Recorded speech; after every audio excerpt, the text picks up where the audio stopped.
Le DAF Fresh Morning, c'est 104.5 tonnes de bonne humeur. Tous les matins sur Urban FM. Vous êtes sur les 104.5 Urban FM, la station urbaine, et vous écoutez le DAF Fresh Morning. On a Grené Ruth pour la rubrique culture.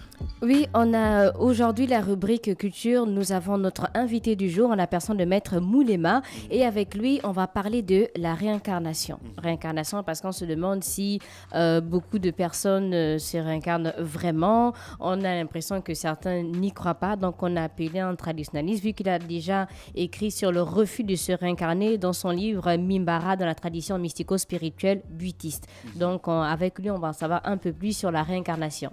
Maître Moulema, bonjour. Mbolo, comme on dit chez nous. J'ai lu votre livre, hein, Les énergies. Ah, ça. Et les égrégoires. Non, c'est une violence intellectuelle terrible. Merci. Vous avez parlé dans votre livre des gens qui forcent la réussite matérielle. Alors qu'il y en a d'autres, même s'ils n'en ont pas besoin, ils sont préparés dans l'au-delà pour l'avoir. Ah ouais. Et donc, ces personnes font appel à des entités elles vont solliciter des biens matériels. Alors qu'elles ne sont pas prédestinées. Alors qu'elles ne sont pas prédestinées à les avoir. Ouais. Les entités vont quand même donner à leur risque et péril. Parce qu'ils ne sont pas, c'est vous qui demandez qui est responsable aux yeux de la loi.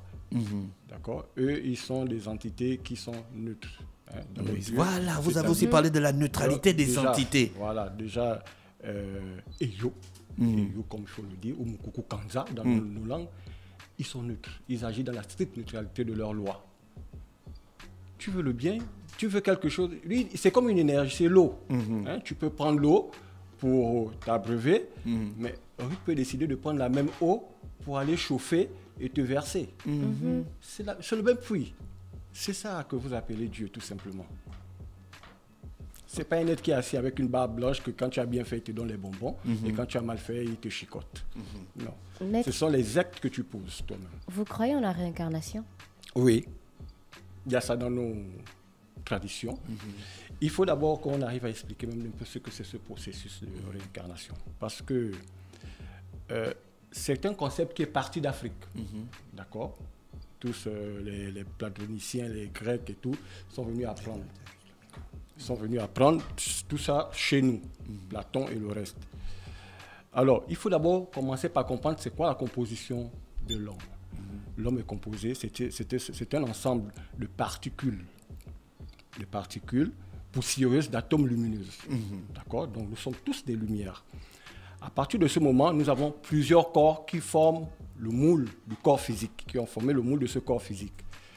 Alors, lorsqu'arrive survient ce qu'on appelle la mort, le corps physique va entrer en putréfaction, en décomposition, mais les corps lumineux ne pourront plus avoir un véhicule pour s'exprimer sur le plan physique, sont toujours là, puisqu'ils sont éternels. Ouais. Ils sont lumière. Donc, à partir de ce moment, en fonction des actes que vous avez posés, ils peuvent revenir pour pouvoir essayer de corriger ces actes. Je prends un exemple très simple. Vous allez voir que dans nos familles africaines, souvent, une femme tombe enceinte et subitement, on se rend compte qu'il y a l'enfant qui naît, que ce soit une jeune fille ou un jeune garçon, fait les mêmes comportements qu'un aïeux.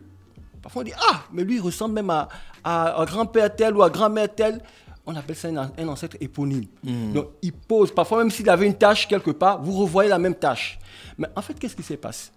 Il se passe tout simplement plus que les informations, plus que les particules lumineuses là, gardent les informations, enregistrent les informations. Donc, dans le patrimoine génétique, quand la femme est enceinte, ces informations-là vont construire, parce qu'il faut du matériel pour construire ce corps physique. Donc, les informations conçues qui sont contenues dans ces gènes vont construire donc ce corps physique. Et l'entité qui, lui, se trouve de l'autre côté, va tout simplement venir adombrer, habiter ce corps pour pouvoir soit réparer une erreur, soit ayant une mission bien particulière. Maître, est-ce qu'on peut se réincarner en gardant une partie ou la totalité de sa conscience?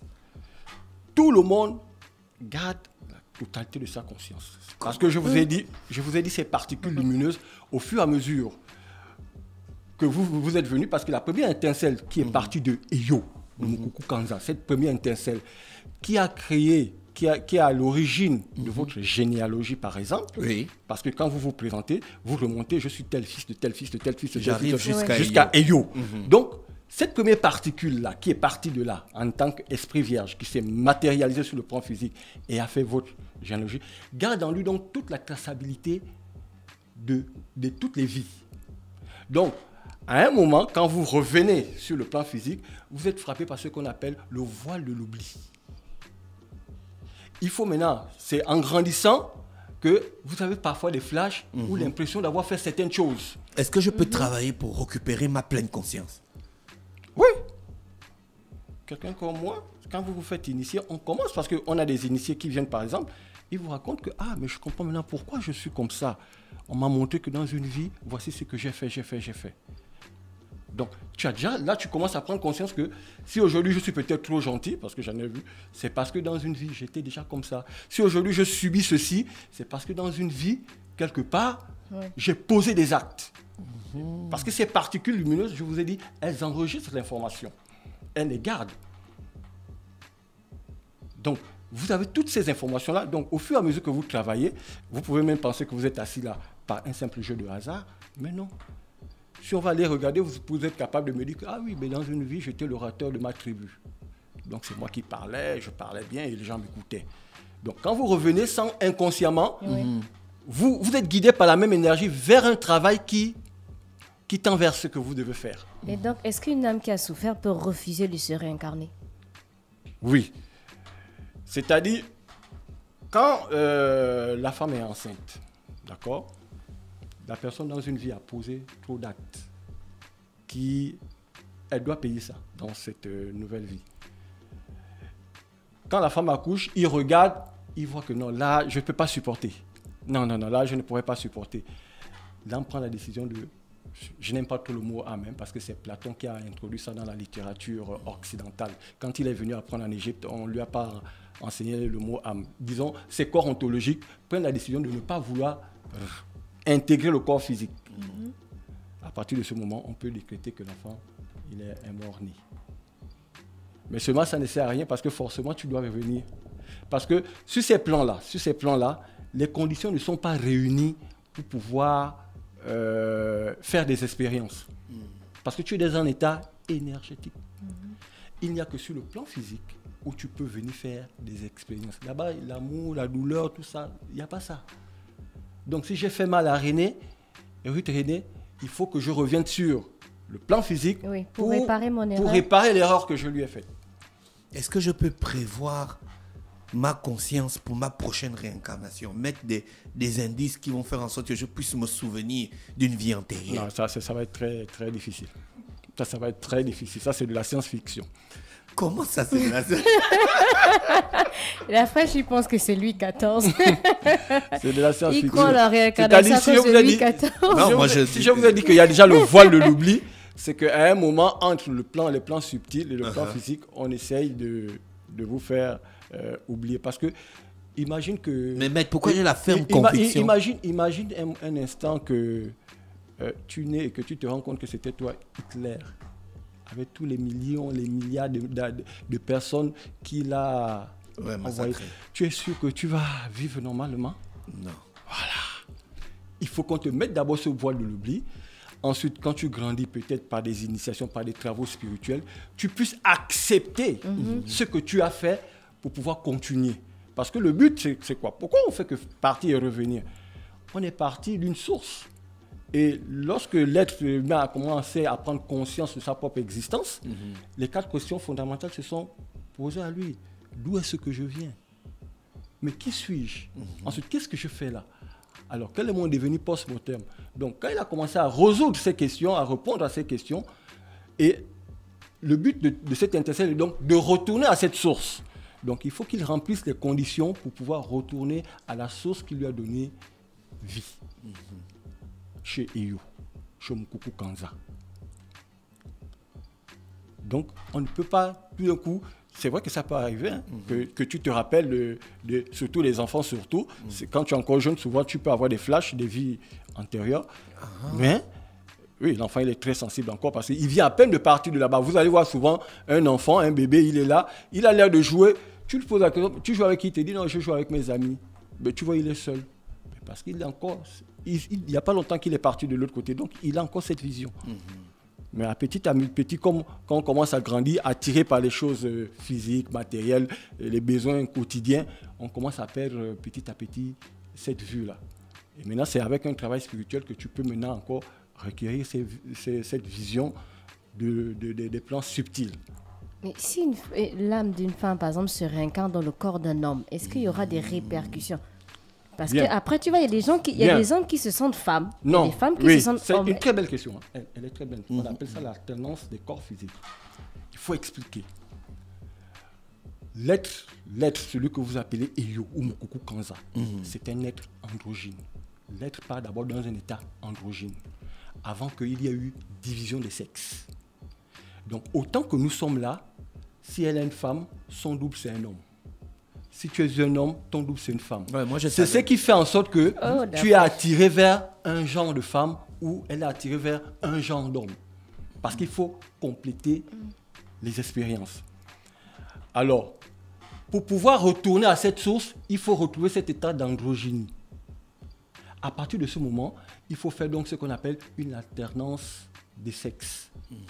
À une certaine période, ton être divin intérieur prend la décision que je vais maintenant me réincarner, mais en tant que femme.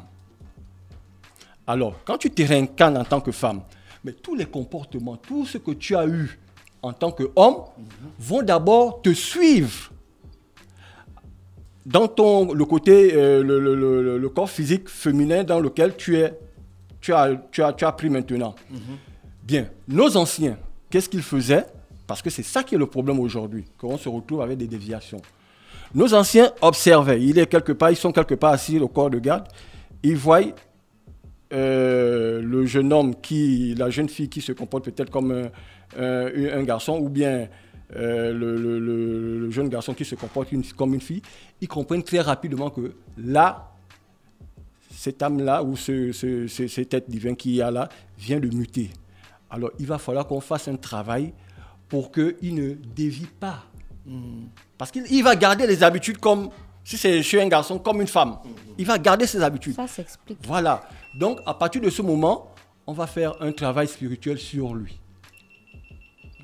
Pendant des initiations, pour qu'il puisse très vite s'habituer à son corps physique et se comporter comme un homme. Donc, c'est ce qu'on appelle l'alternance, parce que cette âme recherche son état androgyne. Et c'est ce que vous appelez souvent mon âme sœur. Oui, c'est mon âme sœur.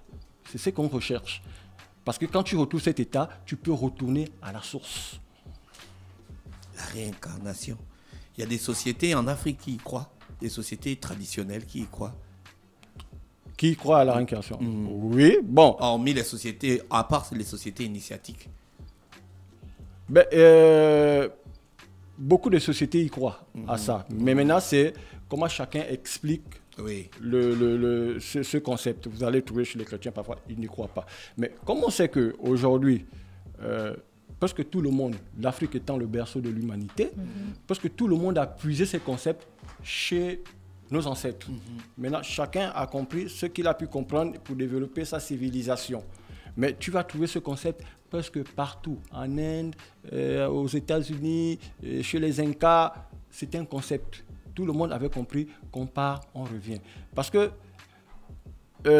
ces concepts sont nés comme par nos ancêtres. Ce n'est pas des observations, parce que c'est quelque chose de réel. Il ne faut pas croire que c'est de la maison. Ils ont observé la nature pour pouvoir comprendre comment ça pouvait fonctionner. Vous avez le soleil qui apparaît à l'est, qui se couche à l'ouest. Donc, il vit, il meurt, il vit, il meurt. Vous avez une simple crainte. Prenez même une noix de mangue que vous avez sucée, vous déposez quelque part. Ça peut faire 10 ans là. Mais le jour où vous prenez ça, vous mettez sous terre, vous arrosez, une vie apparaît. Donc, ils ont compris qu'il y a toujours une vie. Même si on meurt, c'est le corps physique, mais il y a une autre vie qui continue. Donc l'âme n'arrête pas de se réincarner à un moment? Non, jusqu'à ce qu'il retourne à sa source d'origine, jusqu'à qu'il remplisse toutes les conditions pour pouvoir retourner à Eyo ou à Moukoukou Kanza. À partir de ce moment, il peut prendre le libre arbitre décider s'il doit revenir pour une mission bien particulière.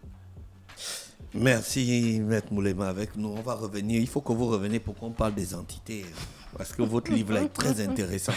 J'ai déjà et puis, c'est pas long. C'est un bon petit livre court qu'on peut lire. Sandrine, elle a lu ça en un après-midi.